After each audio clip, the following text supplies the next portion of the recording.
Geografía. Programa 6. La importancia de las regiones y sus recursos naturales. Propósito. Identificar los factores que intervienen en la conformación de regiones naturales. Localizar las regiones naturales del país y de su estado. Reconocer las diferentes clasificaciones de los recursos naturales. Explicar la importancia del desarrollo sustentable. Describir el impacto provocado por la explotación de los recursos. México es un país megadiverso. Presenta una gran diversidad en especies vegetales y animales. También posee paisajes con una peculiar belleza, como lo es la Reserva de la Biosfera El Pinacate y Gran Desierto de Altar en Sonora, constituido por volcanes, ríos de lava negra y roja, dunas de arena y cráteres. En él habitan especies endémicas de animales y vegetales. Recientemente fue declarado por la UNESCO como Patrimonio de la Humanidad. En general, México cuenta con amplios recursos naturales, pero al igual que muchos otros países, hemos hecho un uso desmedido de lo que el planeta nos brinda. Esto ha derivado en diversos desastres naturales como el cambio climático, inundaciones, sequías, calentamiento global, deshielo en los polos, destrucción de la capa de ozono y otros más. Por ello, es importante conocer, valorar, cuidar y, en su caso, rescatar nuestros recursos naturales. El tema que abordaremos en este programa trata sobre la importancia de las regiones y sus recursos naturales. Una región natural está representada por una extensión de tierra, con un clima y suelo específicos, donde habitan ciertas especies animales y vegetales. Puede decirse que las regiones naturales son áreas geográficas con características similares en cuanto a clima, flora y fauna, entre otros aspectos. Se suele distinguir una de otra principalmente por el tipo de vegetación, pero el clima determina las formas y diversidad de vida en una región natural. Las regiones naturales son selva, jungla, sabana, desierto, estepa, bosque caducifolio, pradera, bosque de coníferas, hielos perpetuos y tundra. Cada región natural tiene algo que la caracteriza, que la hace diferente. Veamos cuáles son estas diferencias. En zonas cálidas hay selva o bosque tropical. La vegetación es muy densa, con una gran variedad de especies como el cedro, la caoba y el árbol de lule. También crecen hierbas y arbustos. En esas zonas habitan gorilas, tigres, panteras, grandes reptiles y una gran variedad de aves. Las temperaturas son elevadas durante todo el año y hay lluvias abundantes. En las zonas templadas hay bosque caducifolio. Esto es, los árboles pierden sus hojas en alguna época del año, como el encino. Otro es el bosque de coníferas, o taiga, conformado por pinos y abetos. Entre los animales que aquí se encuentran están los osos, las ardillas y los lobos principalmente. Predominan las temperaturas medias y las lluvias se presentan todo el año o durante el verano. La zona donde se presentan tanto especies de bosque caducifolio como de bosque de coníferas se denomina bosque mixto. Aunque las regiones se ubiquen en sitios diferentes, tienen puntos de coincidencia. Por ejemplo, en una selva lo que abundan son los monos, pero también hay gran variedad de insectos, arañas, anfibios y aves. En el mundo sobresalen las selvas de la cuenca del Amazonas, del Congo y del sureste asiático. Otra región natural son las praderas. Las hay en Argentina, Uruguay y el sur de Brasil, tanto en zonas templadas como cálidas o frías. En la pradera llueve poco y las hierbas cubren todo el espacio o una buena parte y alimentan a los venados y otros herbívoros que viven ahí. Otras regiones naturales son la estepa, la tundra, la sabana y el desierto. Veamos en qué consisten. En la estepa, las hierbas son pequeñas y no cubren todo el suelo. Casi no llueve y durante el día hace calor, en tanto que las noches son frías. La fauna es escasa. Hay camellos, dromedarios, reptiles y roedores. Otra región es la tundra, que se ubica en las regiones polares y en las zonas de alta montaña. Su vegetación está adaptada a temperaturas muy bajas y abundan los musgos y líquenes. La habitan renos, zorros, lobos y aves marinas. Se localiza en el hemisferio norte, en las costas nórdicas de Norteamérica y Asia. A diferencia de la tundra, en la sabana hay hierbas muy altas, algunos arbustos y árboles dispersos de hojas caducas como la acacia.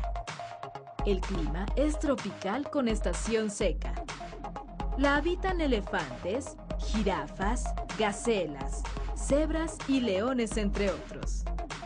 La sabana más extensa se encuentra en África, pero también la hay en la cuenca del Orinoco, que se ubica en Venezuela, así como al sur de Brasil, al sureste de México y en Sudán, India e Indochina. Otra región la constituye el desierto, que se caracteriza por su aridez. Su vegetación es dispersa y muy escasa. Está integrada por cactus, yucas y arbustos de hojas pequeñas. Por las condiciones del lugar y las elevadas temperaturas, muchos de los animales son de hábitos nocturnos. Predominan los insectos, los lagartos y la serpiente de cascabel. Los más representativos son el desierto de Atacama en Chile y el del Sahara en África.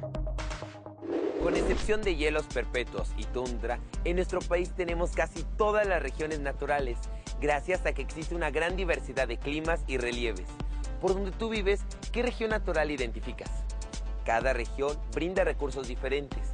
Estos recursos suelen influir en la forma de vida de quienes ahí habitan. Básicamente, todo lo que utilizamos en nuestra vida cotidiana proviene de la naturaleza. Desde la madera para fabricar muebles o papel, hasta los plásticos provenientes del petróleo, sin dejar de lado todo lo que comemos y vestimos. Estos recursos naturales se encuentran tanto en los continentes como en los mares y en la atmósfera. Se dividen en renovables y no renovables. Los renovables son aquellos que a través de su explotación racional pueden conservarse o volverse a su primer estado. Por ejemplo, la energía solar, el agua, el suelo, el aire y los bosques. Los recursos no renovables son aquellos que a pesar de su explotación moderada no pueden ser conservados y llegan a agotarse. Entre estos se encuentran los minerales, el gas y el petróleo. La distribución de los recursos naturales es desigual. Mientras en unos países abundan, en otros son escasos. Por ejemplo, Sudáfrica, Nigeria, Libia, Gabón y Angola tienen grandes yacimientos de carbón, petróleo y gas natural. Y sus reservas de oro, diamantes y cobre son muy abundantes. En cambio, Japón y Singapur son pobres en recursos naturales, por lo que deben comprarlos a otras naciones. Uno de los recursos más importantes para cualquier país es el suelo, ya que en él se practica la ganadería y la agricultura.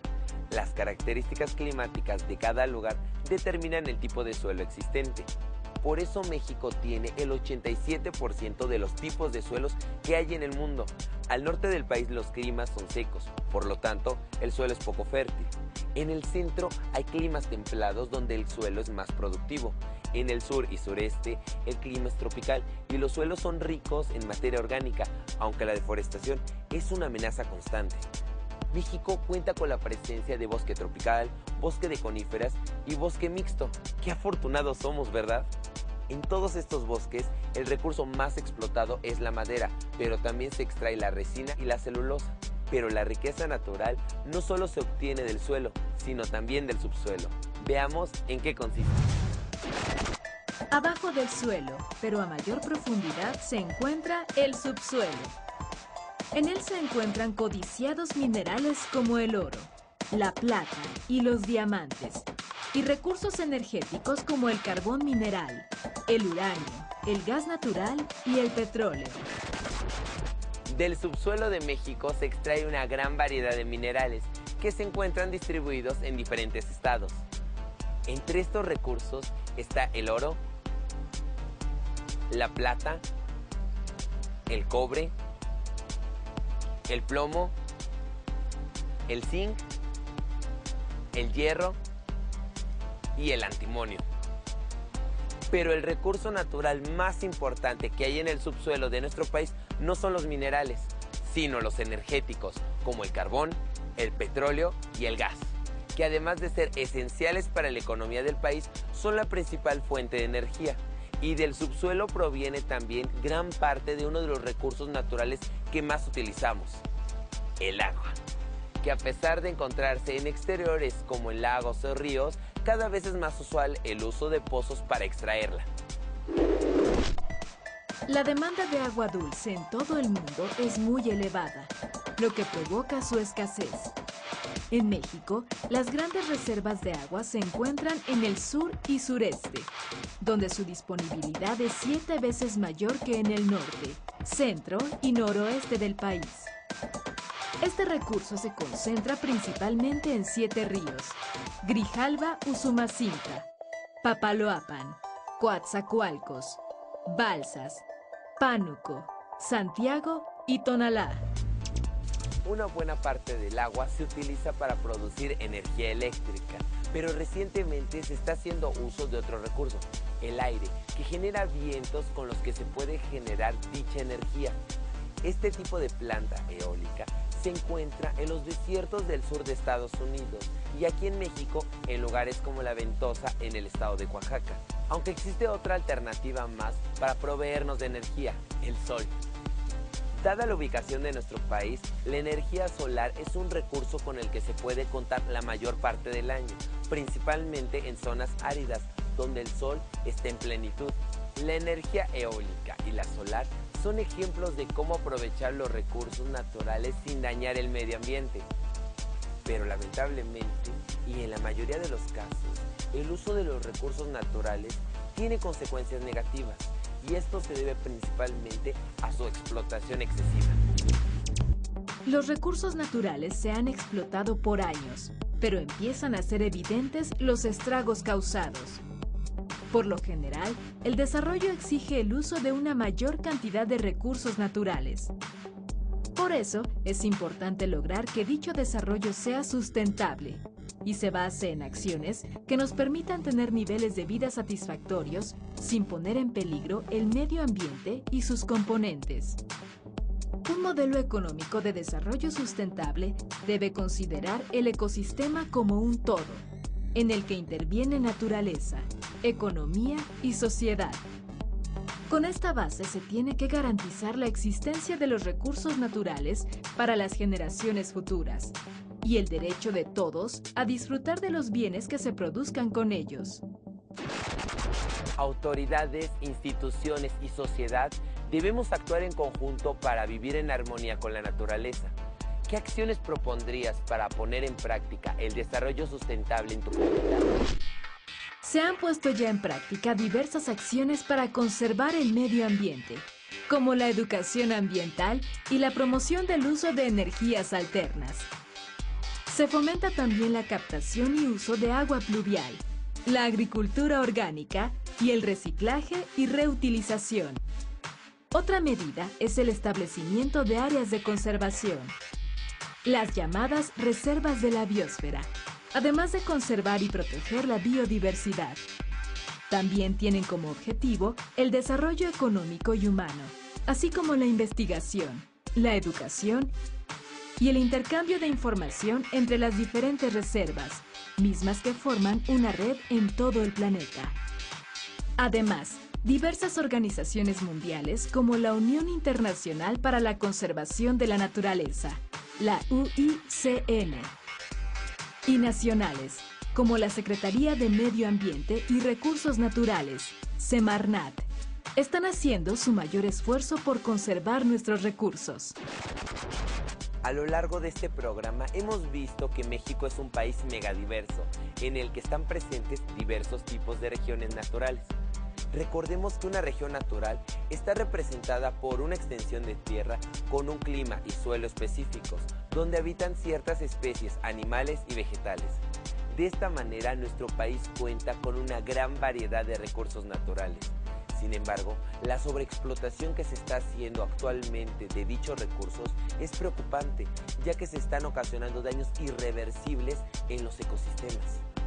Te invito a que valoremos, apreciemos y cuidemos nuestra riqueza natural para poder sobrevivir en este bello planeta.